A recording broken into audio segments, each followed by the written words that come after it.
Friends, চলে এলাম মৃগেল মাছের টেস্টি একটা ঝোল রেসিপি নিয়ে, যা আমাদের ঘরে আজকে লাঞ্চে হয়েছে। সেটাই কিন্তু আমি তোমাদের সাথে শেয়ার করছি।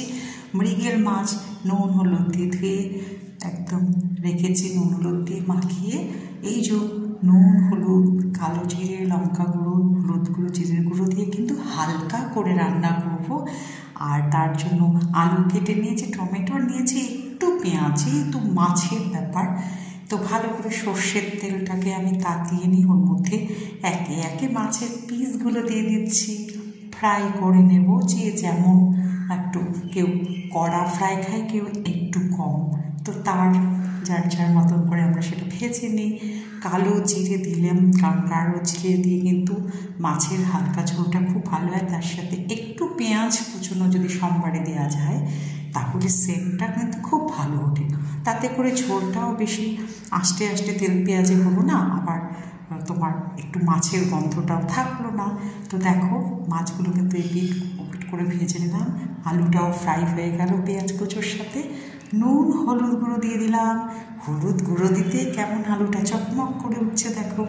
আর রয়েছে কাশ্মীরি গুঁড়ো লঙ্কা, অল্প জিরের গুঁড়ো। আমি জলে ভিজিয়ে পেস্ট করে নিই জন্য আমি কিন্তু কড়াতে শুকনো অবস্থায় দিয়ে একটু জল দিয়ে দিলাম। 3-4 টুকরো টমেটো আর কাঁচা লঙ্কা, যেটা খুব ঝোলটাকে, কালো জিরের ঝোলটাকে একদম সুন্দর গন্ধ এবং টেস্টি করে তোলে। দেখো, মাছগুলো এদিকে কিন্তু একদম ফ্রাই হয়ে গেল। যে যার মতন করে ফ্রাই করে নেবে, কারো বাড়িতে একটু কড়া বেশি খায়, তা আমি মোটামুটি ঠিকঠাকভাবেই করেছি, এরকমই আমি রান্না করি। ঝোলের মধ্যে কিন্তু পড়ে গেল মাছের টুকরোগুলো। মাছ যতক্ষণ না পড়ছে, মাছের ঝোলের টেস্ট কিন্তু ততক্ষণ উঠবে না।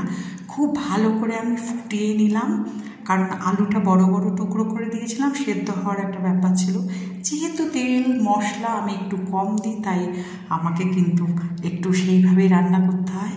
তো রান্নার রঙটা দেখো, কতটুকু তেল মশলায় রান্না করছি বা করলাম, তোমরা তো দেখতেই পেলে। ভিডিওটি ভালো লাগলে অবশ্যই লাইক কমেন্ট শেয়ার করো, পাশে থেকো। আর এইভাবে, মাছটি কিন্তু মৃগেল মাছ ছিল, এই মাছের মাথাটা একটু ছোঁচালো হয়। আর এই যে বড় বড় করে কাটিয়ে নিয়ে এসেছিলাম, কারণ মাছের পিসটা যদি মাছের একটু বড় না হয় তাহলে ভালো লাগে না। তো দেখো, একদম রান্নাটা কিন্তু কমপ্লিট হয়ে গেল। টমেটোগুলো বেশি আমি পেস্ট করে দিইনি, কারণ একটু গরম পড়েছে, তো গরমের জন্য কিন্তু এরকম টমেটো দিয়ে ঝোল দারুণ লাগে। তো ভালো লাগলে অবশ্যই একবার মৃগেল মাছের আলু দিয়ে ঝোল হালকা করে বানিয়ে নিতে পারো। আর এই যে উপকরণগুলো দিয়ে কিন্তু এই সুন্দর টেস্টি রান্নাটি হয়েছে। আমার হাতের রান্না আমার বাড়িতে কিন্তু সবাই পছন্দ করে। তোমাদেরও একদিন ইনভাইট থাকলো, এসো, আমি জমিয়ে রান্না করব, কবজি ডুবিয়ে সবাই খাবে। তো বন্ধুরা, লাঞ্চ হলো কিনা জানিও। মাছ রান্না হয়ে গেল, লাঞ্চ করতে আর টাইম লাগবে না। রান্না হয়ে গেলে খেতে আর কতক্ষণ বলো? রান্না করতে যতক্ষণ না সময় লাগে, খেতে কিন্তু তার থেকে অনেক অনেক অনেক কম সময় লাগে। তো চলো, কেমন লাগলো রেসিপিটি অবশ্যই জানিও। আর সবাই কিন্তু ভালো থেকো, দেখা হবে আবার তোমাদের সাথে এই পরবর্তী ভিডিওতে। ততক্ষণের জন্য কিন্তু সকলের সুখ শান্তি সমৃদ্ধি কামনা করছি। আর লাঞ্চ হয়ে গেলে সবাই একটু রেস্ট করে নাও, তারপর দেখা হবে। টাটা।